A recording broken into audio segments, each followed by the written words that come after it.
Namaku Budi. Sejak muda aku percaya bahwa uang adalah jawaban dari semua masalah. Aku bekerja siang malam, memanfaatkan apapun dan siapapun untuk meraih keuntungan. Orang-orang menilaiku serakah, licik, dan tidak peduli. Tapi aku selalu menjawab, aku yang paling banyak bersedekah, jadi apa salahku?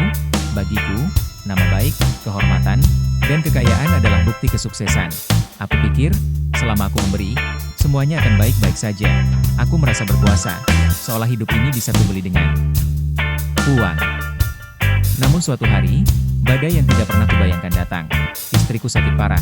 Tanpa pikir panjang, aku memanggil dokter terbaik, mengeluarkan biaya berapapun, membeli obat termahal, bahkan mengundang tenaga medis terkenal dari luar kota. Tidak ada yang dapat mengobatinya. Hari itu, Tuhan memanggil istriku pulang. Dan untuk pertama kalinya dalam hidup, aku menyadari bahwa ada sesuatu yang tidak dapat dibeli oleh uang. Kehidupan, kesehatan, dan waktu bersama orang yang kita cintai. Aku duduk sendiri di kamar kosong yang dulu dipenuhi canda tawa. Dikelilingi harta benda, namun hatiku hancur dan kosong. Aku menangis dan berkata, untuk apa semua kekayaan ini? Jika pada akhirnya yang paling berharga justru tidak bisa kubeli? Ini aku mengerti. Uang bisa menjadi alat yang baik, tetapi tidak pernah menjadi Tuhan. Karena apapun yang kita bangun tanpa Tuhan, akhirnya hanya akan tersapu seperti pasir. Seperti tertulis dalam Matius pukul 6:24, kamu tidak dapat mengabdi kepada Allah dan kepada Mamon. Dan aku memilih untuk kembali kepadanya. Di saat semua harta, kekuasaan, dan koneksi tidak mampu menyelamatkan orang yang paling ia cintai.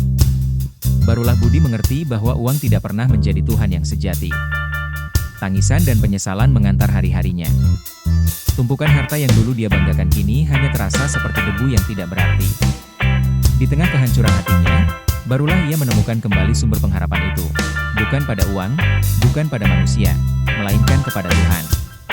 Sejak hari itu, Budi berubah.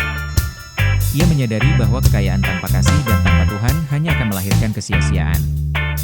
Bukan uang yang jahat, tetapi hati yang menjadikannya berhala.